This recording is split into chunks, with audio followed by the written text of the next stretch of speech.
What is up, and welcome to the Red and Bold Show, where we are staying warm, we're staying healthy, we're staying ready for the NFC Divisional playoff game between the San Francisco 49ers and the Seattle Seahawks.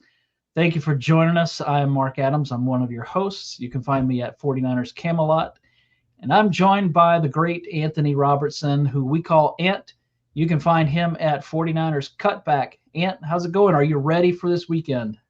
I am ready for this weekend, and it's gonna be a fun weekend. I mean, the thing is this is what you talk about when you talk 49ers football is big time playoff games. They're headed to Seattle to play a division foe, and it just brings back those memories of the early 2010s when you had Harbaugh and the 49ers against Pete Carroll and the Seahawks, and this is a different thing entirely. But it just brings back those memories of Richard Sherman and Michael Crabtree and all the things that went into that. And now the 49ers got an opportunity to go in there and punch a ticket to the NFC Championship game. And I think that's all that you could ask for as a fan. And I think that this team believes they can win. I think that's the most important thing.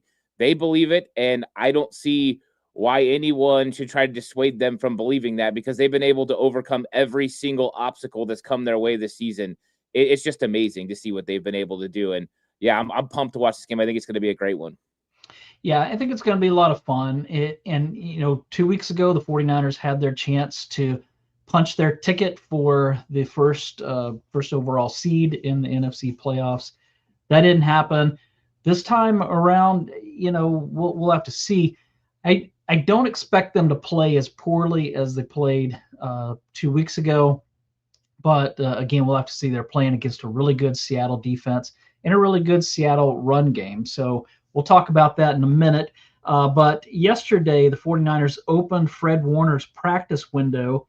I still don't believe that he'll play this weekend. I'm never going to count out Fred Warner, but I doubt that he'll play. What do you think? Do you think there's a possibility that Fred Warner suits up on Saturday? I mean, I'm going to leave the door open for there to be a chance that he can, just because he's Fred Warner. And I don't have any idea where his recovery is. All I know is that this is kind of the window I thought that Fred Warner could possibly get back when they were talking about a playoffs. I don't know if he's going to play. I think that there's probably a better chance for him to play in the NFC Championship game, especially Frank Gore's comments that he recently made kind of indicated that seems to be the likely trigger point for Fred Warner. But how about the fact that he's on the field, the emotional leadership that he's going to bring, the fact that everyone kind of knows now, hey, if we get past the Seahawks in this game, and it's going to be a tall task, it's going to be a big ask, but if they do, there's a possibility that number 54 is back in the lineup. And I think that emotional push alone is going to drive these players. And they've been playing like with desperation. That was the big comment after the game, is how they played with desperation. And it's been no different. So I expect all of that. But the fact that 54 is back out there, he's in the meeting rooms, he's all around campus, and it's just something different. So I don't think he plays this week. I wouldn't count him out. But I think NFC Championship game is really up for grabs as a possibility for him to come back. Well, before we jump into the Seattle talk, let's look back a little bit. So this resilient 49ers team somehow did it again on the road against a rested and healthy, for the most part. I mean, they had a couple of injuries, but the Eagles were rested, they were healthy, and there were several unlikely heroes from that game. Two really stood out to me, and I want to see what you thought about these, and if there are others that you would add to that. I definitely would put Demarcus Robinson, who out of nowhere had 6 catches for over 100 yards.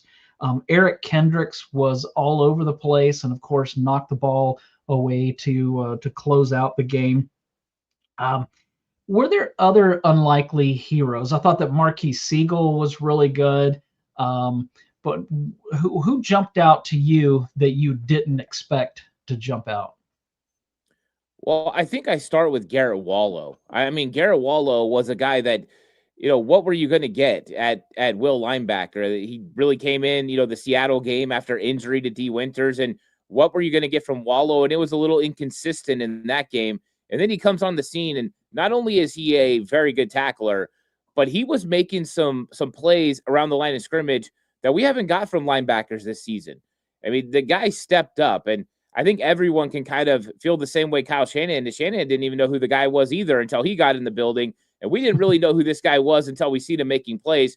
But when you can make shoestring tackles on Saquon Barkley out in space, and you can make 11 tackles in a game, you start raising people's eyebrows about who you could potentially be. And I thought that he did a really good job. I was very impressed with Garrett Wallow. I thought it was an improved linebacker play. And what we saw was not just the physical for Garrett Wallow, but we saw the intelligence too. There's a play where CJ West gets a tackle for loss in the backfield, and it starts because Garrett Wallow goes and kicks Cleveland Farrell out to the proper positioning. As soon as that happens, Barkley tries to run the ball to the edge. There's a hard, firm edge set, which is good job by Cleveland Farrell. And then CJ West wins up the field and gets Saquon Barkley in the backfield. That doesn't happen without Garrett Wallow first getting Cleveland Farrell lined up. And I don't think anyone was expecting a guy that got here in December to understand this defense enough to move the line up front. But the communication with him and Eric Kendricks was phenomenal. Him and Eric Kendricks played really well. I can't say I didn't expect it from Kendricks because I've been saying I thought Kendricks should start over Tatum Bethune. So I did believe in Eric Kendricks. But you brought up Demarcus Robinson. He was great. I don't think it surprised me that he could do this. I saw it at training camp. I saw it in the preseason. We just hadn't seen it in the regular season. He's had moments here and there, but I thought that he played really well. But yeah, Garrett Wallow was the guy that really just surprised me most out of everybody on the 49ers roster. Well, let me ask this, because you like Kendricks over Bethune. So do you like that Kendricks Wallow team better than Bethune and D Winters? Yeah, I do. I like it a lot better. I thought that what you got was a more physical presence from Garrett Wallow. He stepped up and took on defenders. That's not really what D Winters does. And D Winters is a super athlete. The guy is fast. His instincts are off the charts. But what you got was a little over-aggressive plays from him against Seattle. He was a big reason why. Him and Tatum Bethune were a big reason why the 49ers struggled against the Seattle Seahawks in stopping that run game. And you saw a big difference between Garrett Wallow and what you were getting from D Winters. So I do believe that I like that tandem a little bit more. I don't know what tandem we're going to get this week. That is a big question. What I do know is if the 49ers get past this week, and I know that's a big if, it should be Fred Warner and Eric Kendricks that start at linebacker if they make it to the NFC Championship game. I am going to say that for sure. So I don't know if it's going to be Wallow or Winters this week alongside Eric Kendricks. Wallow earned the opportunity to go prove what he could do again, because I thought he was really good in that game.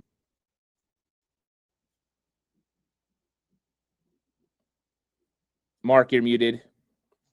Sorry about that. No worries. I've got puppy stuff going on in the next room, and so I'm trying to mute when I'm not talking so that everybody's not having to hear that. Are you and John doing your show tomorrow? I don't know. I gotta reach out to him. I know he's doing the Rush road trip on Friday, so I don't know when he's flying out. I gotta reach out to him after our show and see if we are. Okay. So Ant does a weekly show on Thursdays with John Chapman, and it's called The Coach Approach. Y'all should check it out if you haven't. It's really, really good. I try to listen to it every week. I don't always get to, but I asked because I'm really curious to see how you break down this linebacker thing, because I know that I feel like last week I heard both of you saying, "Hey, it's not necessarily a bad thing if D Winters doesn't play." Does he overrun? Does he overcommit? What is it that he's doing that just makes him maybe not a better option than Garrett Wallow? Yeah, I mean, some of the things that make D Winters a really good linebacker also making it more difficult for him. And one of those things is, like you brought up, over pursuing. And you just look at the Zach Charbonnet touchdown in week 18, and D Winters is supposed to be there for that cutback lane. He's supposed to be the linebacker that's trailing, that's right there in case that guy puts his foot in the ground and cuts back. and he's not. And you see the big hole that's left, and everyone sees poor Jair Brown out there on the edge getting punked by a lineman, and everyone's like, oh, man, Jair let it up again. And it's like, no, 53, he's not where he's supposed to be. And I think that's where it starts. Then after that, it's the dirty eyes. He's got his eyes are always looking at the quarterback in coverage, and he's not flowing with the guy. He's not running, covering guys in the zone. Because one thing about zone coverage, you're not just covering grass. Well, when somebody comes into your area, you've got to latch onto them. You've got to move towards them because you've got to take them away, tighter windows. He's struggling with that. So there are some real problems now with how quickly he's recognizing play concepts. It's been a struggle. We saw how good it was with Fred Warner through the first 4 games. He did a really good job. I thought that even then they started picking on him a little bit. And over the last couple weeks, it was kind of bad for him. And I know he had a big play against the Colts, but they were taking advantage of D. Winters. He's just got some things he's got to get a little bit better at. Still a very talented player, can make crazy good plays, but you've seen a more consistent linebacker with Wallow and with Kendricks. I think that's what the 49ers need right now is consistency at linebacker. Yeah. Well, another player I mentioned already that I was impressed with was Marquise Siegel. Even though I'm not the biggest Jair Brown fan because I think that he lacks consistency as well. He flashes one play and then he does something bad the next play. When he went down, I was like, man, I hope that Siegel can handle this moment. I thought that he did really well. He tackled well. He made some big plays. That play where he hit Saquon Barkley, man, I thought that was going to be a play that Barkley would miss some time with. But what did you see when you looked at the tape? Were you impressed with Marquise Siegel? I'm sure he made his share of mistakes, but how did he play overall? Yeah, he played really well, and especially coming in like that, you're cold, you're not expecting to step in the game, and you got to be ready for your moment. We've seen young players not be able to live up to that expectation and be able to make those plays they got to make. And I thought that he did great. The one thing that I love about Marquise Siegel is the fact that he tackles so well. I mean, Marquise Siegel's the best tackler on the 49ers defense every single week. He's just that good. And the perfect play to watch is that one against Devontae Smith, where Smith catches the ball in space. You're one-on-one with one of the most shifty guys in the league, and you get him to the ground. And I thought that was a very impressive play and kind of illustrated what Marquise Siegel provides. And then you brought up the Saquon Barkley, the timing on the blitz, getting to Saquon Barkley, absolutely lighting him up. Those are the things that Siegel really does well. Now, the one place you're going to lose a little bit is when it comes to coverage right now, because Jair Brown is better and more consistent in coverage than Marquise Siegel is. But that is the Marquise Siegel we saw early in the season before they replaced him. I think that he's gotten better. He understands concepts a little bit more. And this is a guy they actually drafted to have coverage ability. And eventually he's going to be one of those guys. I think the big thing for him has been finishing plays in the passing game. He finishes them in the run game, but finishing them in the passing game. And I think that he's a little bit better there. So I have no problems with Marquise Siegel playing. I think with him and Kendricks and potentially what you're going to get from Garrett Wallow, you're a better tackling team. This team needs to be really good at tackling against Kenneth Walker and Zach Charbonnet and this Seattle Seahawks offense. And Mark's power probably went out, so he's going to be coming back. They're dealing with all kinds of weather things in Chicago. So when he comes back on, we'll have him pop back on. But that is going to be one of the keys for the 49ers is going to be making sure they tackle the Seattle Seahawks, because the Seahawks are just so good when it comes to making people miss. And 18 missed tackles for the 49ers was just a little bit too much. And so they're going to have to be more secure there, and they're going to have to get it done. And what's up to my guy Callie in chat says, Jair bust open in coverage so much. How really are we losing with Siegel in coverage? It's more so the finishing, and I don't know if it's a big loss at this point. I do believe Marquise Siegel has gotten better when it comes to coverage. And so I think that this isn't going to be as big of a problem for Marquise Siegel. But I do believe that there's a little bit of a difference when it comes to just how much he's been able to play and what he's been able to do. So those are going to be some of the things that he's going to have to continue to get better at. But I really don't think the 49ers are losing sleep about having Marquise Siegel on the field. I don't. I think that Marquise Siegel has proven that he can play around the box, he can play in space, and ultimately you could use that tackling ability in your defense because you have to make sure you tackle well. The 49ers have to tackle well in this game against the Seattle Seahawks. The Seahawks have been very good at running the football against the 49ers in week 18. In week 1, they weren't as good. In week 18, they were really good. And that's going to be one of the key factors is going to be, can the 49ers stop the run? And having a guy like Marquis Siegel that can fly up like a heat-seeking missile from the safety position, that's important to have. And so, yeah, I do believe that, they're okay with Marquis Siegel playing. The question is going to be, can Seattle find some matchups now that they have time to game plan? Last week, the Philadelphia Eagles didn't have time to game plan to go after Marquis Siegel. Can the Seattle Seahawks find opportunities to go after Siegel? If they can, well, then they're going to be able to make some things happen. If not, well, then the 49ers are going to be just fine, with what goes on the field. So, yeah, I think it's going to be fun. Hey, Mark, you back? Yeah, sorry. No worries. I'm in of a snowstorm with blizzard-like conditions, so the wind keeps knocking out our power, and so it's not like being in California. Yeah, it's sunny there. Yeah, no wind for us right now. It's been only thing we deal with right now this time of the year is fog where I'm at in the valley. We got lots of fog, but other than that, we're good. Yeah. I don't know where you left off, but I was going to ask about your thoughts on George Kittle. Horrible injury. I mean, this being that we're in January and it could be 9 to 12 months, which is generally the time frame for coming back from a torn Achilles. I don't know if we'll see him in 2026. At his age, I'm hearing some people say this could be it for him, period, which I'm not going to go there because George Kittle's one of those guys that I'm not going to count out. And I think that he'll be back for sure. But 2026, I mean, will we see him at all? Yeah, it's hard to know. I mean, this is one of those 9 to 12 month injuries.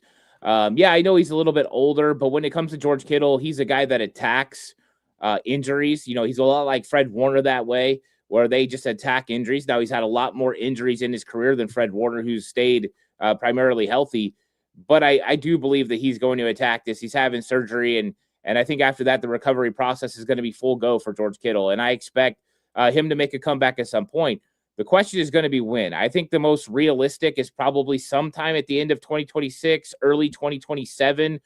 Could he come back in November, December? I think the timeline kind of presents that. I think December would make the most sense. But what is he going to be like when he comes back? It takes a little bit of time to kind of get your body right and have that Achilles get back to where you can have the explosion that you want. Now, I've heard a lot of doctors talk this week about Achilles surgeries and Achilles injuries. They're getting better and better all the time, and they believe that players can come back from these things and get back on track. So I think George Kittle is going to attack it, and I think at some point he'll come back. But I think the realistic thing is the 49ers need to prepare for 2026 like they're not going to have him. And then if he comes back, it's a bonus. I think that's just how they have to look at it because George Kittle, unfortunately, is going to be on the shelf. It was a bad injury to have happen this late in the game where it's going to take so much more time for him to recover. Yeah, didn't back in 2013, didn't Michael Crabtree have that injury in the off season, like May or April or something like that? And then he returned later in the season. It wasn't too late, but he made a pretty quick comeback. I think that was the same injury, wasn't it? I don't know for sure. Yeah, I'm not recalling that. But I mean, they do crazy things with these surgeries now, and players come back quicker than ever from pretty much everything. So I would say that there's a possibility that George Kittle comes back in 2026. I just don't know when that's going to be. And unfortunately for the 49ers, it means life without Kittle for the foreseeable future. But I mean, I never count out George Kittle for anything. He's kind of like Fred Warner that way. He'll figure out a way to get back. Yeah, here it is. Michael Crabtree tore his Achilles, his right Achilles tendon during OTAs in May of 2013. Um, and I'm not seeing when he came back, but I do remember that he came back sometime in the season, mid-season.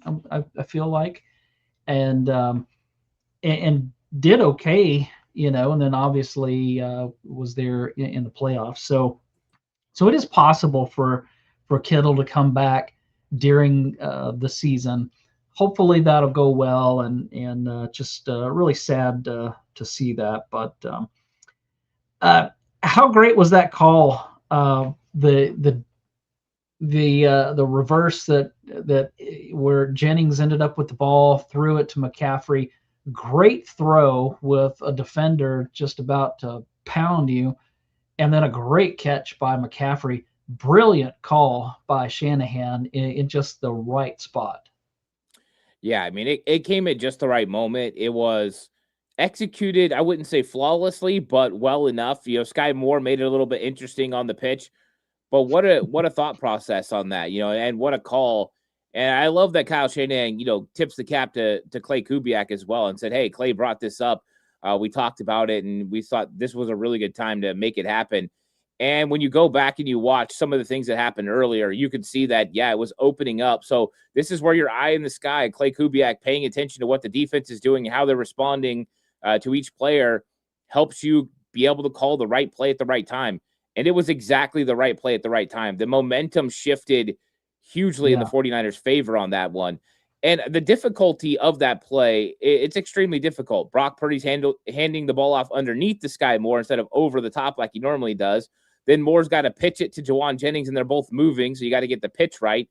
Then Jawan has got to act like he's running and then drift away a little bit because Jalen Carter is bearing down on him, and he throws an absolute dime. I mean, with the wind and everything that's going on, that was a really nice pass, and McCaffrey adjusts, and McCaffrey's just so good at catching the football. That was just a great adjustment, a great catch. There's a lot of receivers that would have dropped that ball, but not Christian McCaffrey. What a play. And it was designed at the right time. And you always have these plays that you're ready just in case. The 49ers got the look they wanted at the right time. And they got players that can make plays. And how about that? Jawan Jennings has more playoff touchdowns than Justin Herbert throwing the football. Crazy stat. Yeah, and it was a long developing play. I mean, that takes time. And then you talked a little bit about this, that it's you're changing hands. What center to the quarterback to Sky Moore to Jennings, and then Jennings throwing the ball. So it's changing hands like 4 times, which is risky, and they executed it really well. So just a huge play. Now, one complaint that I have is, why in the world was Malik Turner? Why was he out there? I assume he was elevated in place of Jordan Watkins being active because of special teams. That's my assumption. But to me, what is it? Was it mainly because he's a veteran? Because I have to think that Jordan Watkins is a better choice to be on the field for the offense than Malik Turner. Yeah, I mean, it really came down to special teams. I mean, Malik Turner, in the 3 times that he was called up during the season, was almost the best special teams player for the 49ers every single week. And so it didn't really surprise anyone when he gets called up. I think him getting significant snaps is what happens when you start dealing with some of the times in the game where guys are getting tired. They're running these long routes, and so then he's got to play. So you do have a give and take with that decision. Would you probably prefer to have Jordan Watkins' receiving ability? Yeah. Would you prefer to have Malik Turner's special teams ability? Yeah. Well, in a game where you're going to play a defensive battle and field position is going to matter, what would you rather have? The guy that's going to make an impact on special teams, or the guy that's going to play a handful of plays as your 5th receiver and maybe never even get the ball? And I think that is the decision that they made. I mean, Brock Purdy throwing it to Malik Turner just proves he doesn't care who it is. If you get open and you're in the right spots and part of the progression, you're going to get the ball thrown your way. I have seen Malik Turner be able to make those plays. He should have made that catch. I guarantee he's beating himself up about it. And the 49ers are going to have to make another decision this week. Special teams with Malik Turner or Jordan Watkins. I think they're going to choose special teams again, because Seattle special teams is no joke. Philadelphia, Their special teams hasn't been good all season. They were 24th best in DVOA in the last several games. For the Seahawks, they're one of the best. So I think this is going to be a heavyweight fight, even on special teams. Turner is more than likely going to be up, and if he gets an opportunity, hopefully he catches the ball. Yeah, last time the 49ers had no Trent Williams and no Ricky Pearsall. Trent Williams should be good to go this week. What about Ricky Pearsall? He's still I don't think he practiced yesterday. They only did a walkthrough, but I don't think that he was part of that. So, are you concerned that that he won't play, or do you think he's going to be out there this week? I think I'm a little bit more confident this week than I was last week. So last week I put it at like 35%. I think that right now I'm at 45% with Ricky Pearsall, and it could go up this week. He was listed as a limited participant in practice, but that doesn't make me feel more comfortable because he was listed as a limited participant in practice for week 18 all week long and then never was capable of going. And that's one of the dangers with these walkthroughs is everyone can be limited in practice pretty much because there's not a lot of things going on. I hope Ricky Pearsall plays. Ricky Pearsall had an extremely good game in week 1 against the Seattle Seahawks. They struggled to stop him. He had over 100 yards receiving, and he had a couple explosive plays.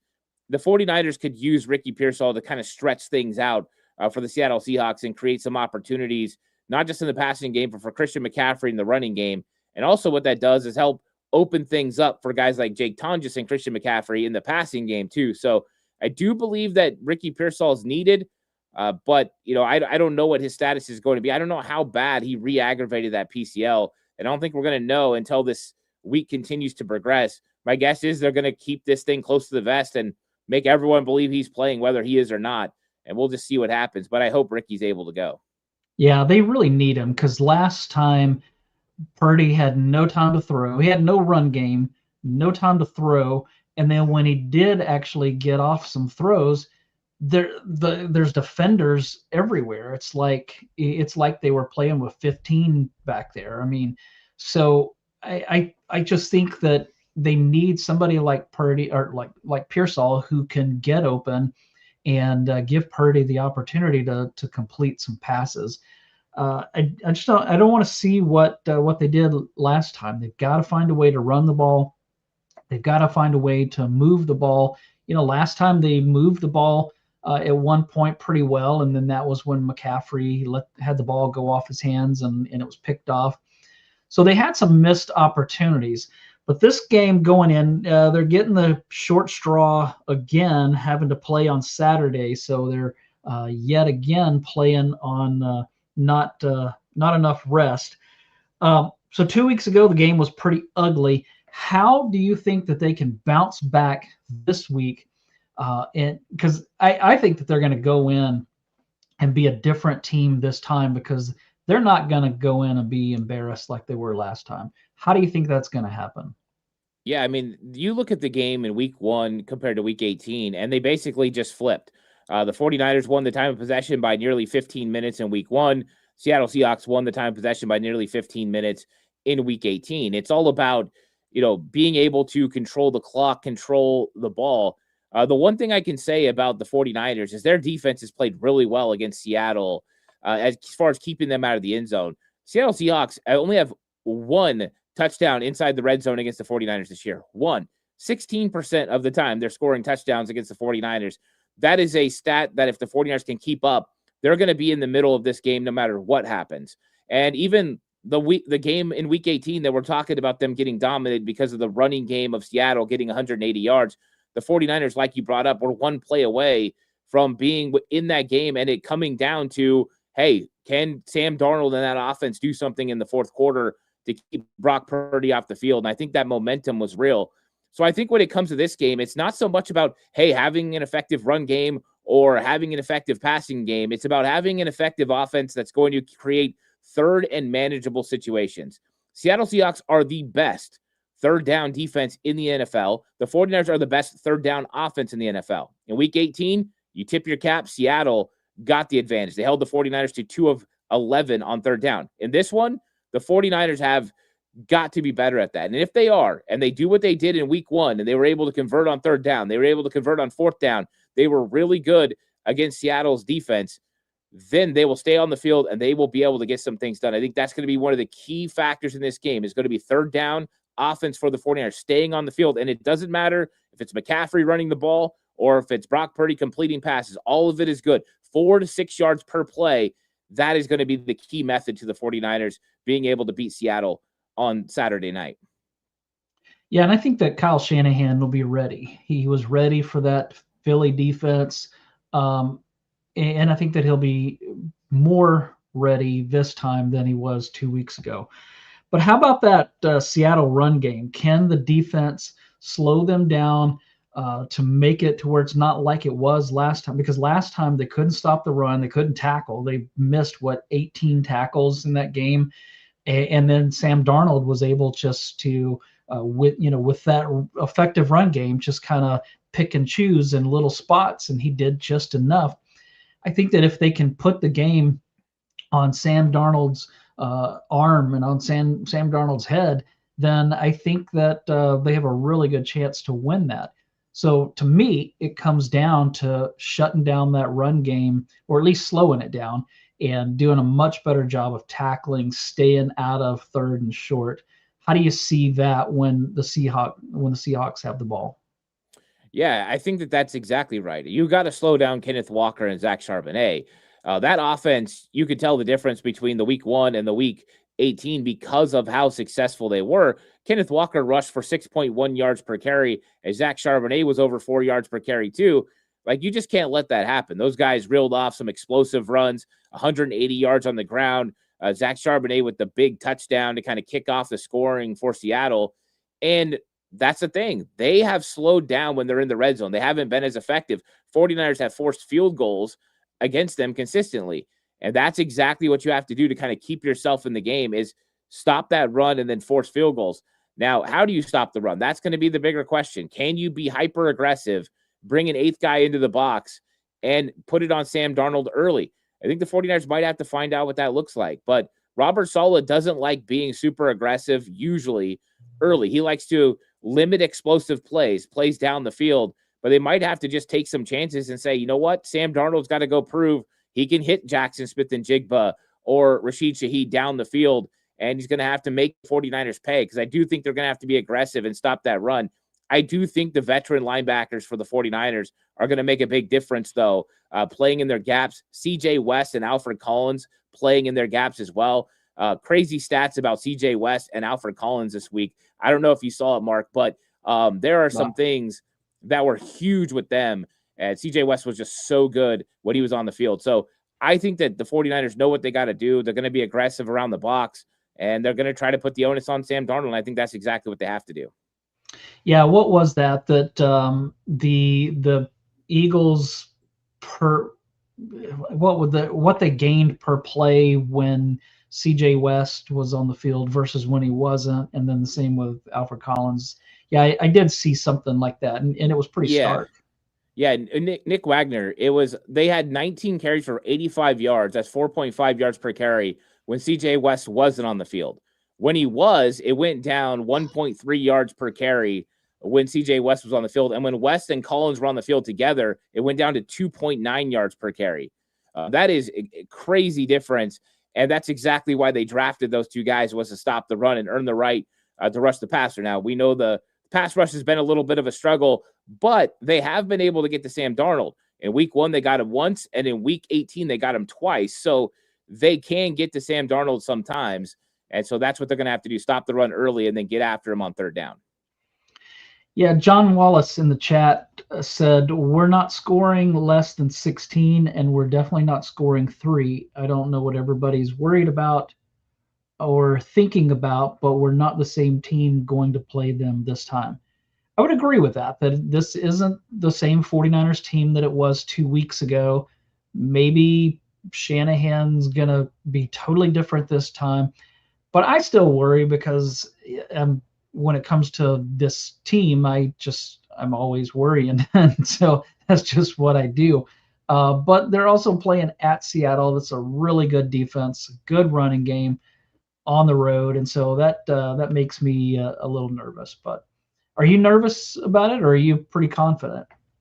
Yeah, I'm actually, I've been feeling pretty confident with the 49ers. I think that I was more nervous for week 18 than I am now. I think a lot of that probably has to go into the fact they were missing Trent Williams in that game. And I know how good that defensive line for Seattle is. Now that we've seen everything, I mean, the 49ers are playing with house money right now. They've been dealing with all these injuries, and every week they show up and they find ways to win. And I just think that Seattle, even though they really handled the 49ers in that week 18 game, they left hope for the 49ers. They never closed them out. They never finished them off. They never blew them out. And the 49ers are sitting back like, hey, if we'd have made a couple plays here and there, we could have put some pressure on them down the stretch. And I think they left the door open. And that's what I'm looking at, too. I think Shanahan's going to come up with a good game plan. I think the 49ers are definitely scoring more than 16 points in this game as well. I believe that. And I think that this is going to come down to that down the stretch, who can get it done. And we'll see what happens. I think that the running game for Seattle is the biggest obstacle for the 49ers. If they slow that down, all bets are off, and this game gets real interesting real fast.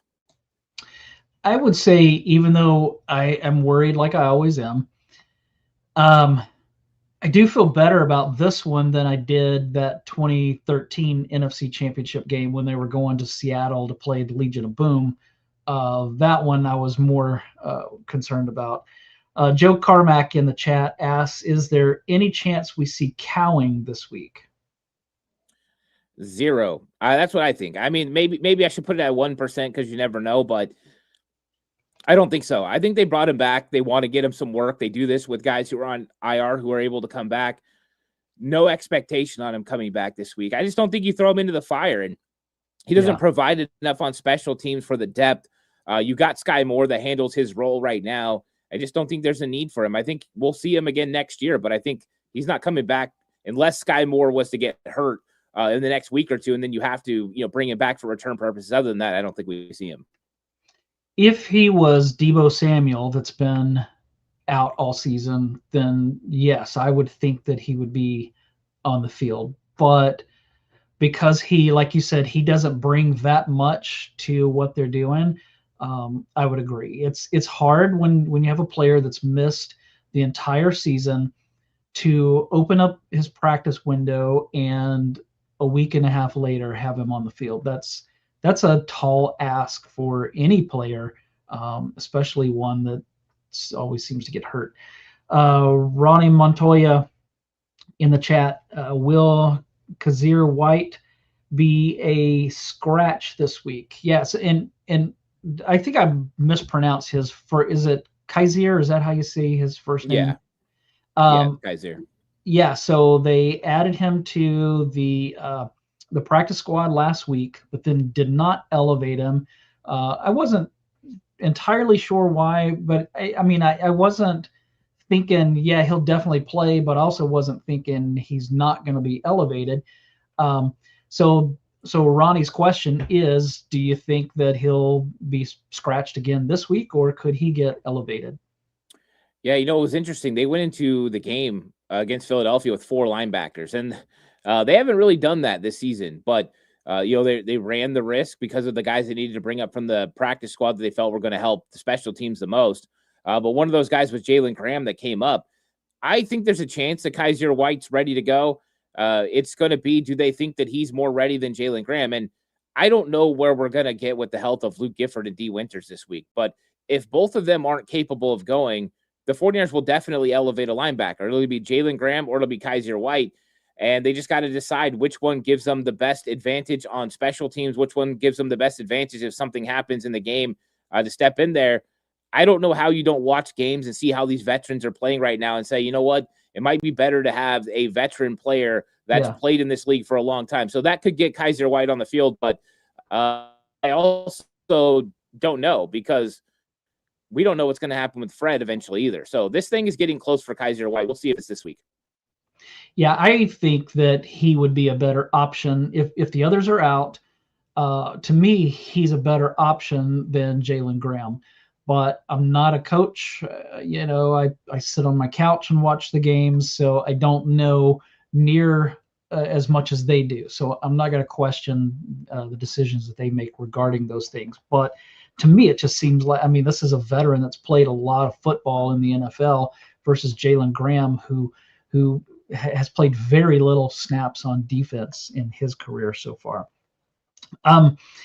Okay, here's my last question. Will the 49ers move on, or will they go home?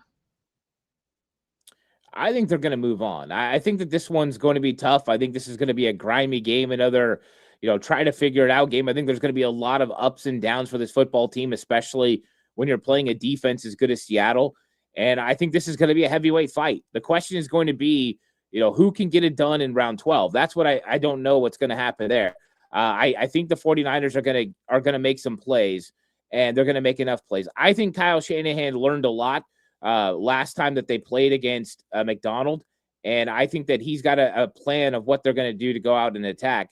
Now, it gets a little bit more difficult without George Kittle. We don't know the status of Ricky Pearsall, but we've seen the 49ers be able to do it without them before. And I think as long as you have Brock Purdy and Christian McCaffrey in your lineup on offense and Trent Williams is able to hold down the offensive line, I think you've got enough. And so it's going to be just crazy to see how they plan on attacking a Seattle defense that has all those secondary players. But I do think it's about just making sure you take whatever the defense gives you and not overcomplicating things. And if you don't turn over the football, it's going to give you a better chance to. So, yeah, I like the 49ers in this one, but I think it's going to be super close. I don't think either team pulls away. In fact, I don't even think it gets to 13-3 like it did last time. I think this one's going to be back and forth, field goals, touchdowns, kind of like we saw down the stretch for the Philadelphia game. Should be a lot of fun. Be even more fun if the 49ers pull this out. And hopefully we'll be back here next week talking about an NFC championship game that the 49ers will be part of, which would probably be in either Chicago or LA, Levi's South. Thanks everybody for joining us. So we appreciate it. Please take a moment to like and subscribe to both channels. If you haven't done that, like this video, that really helps us out and we appreciate it. Everybody have a great rest of your week and have fun. Whether you're at the game on Saturday or just at home watching or somewhere else watching, have a great time with it.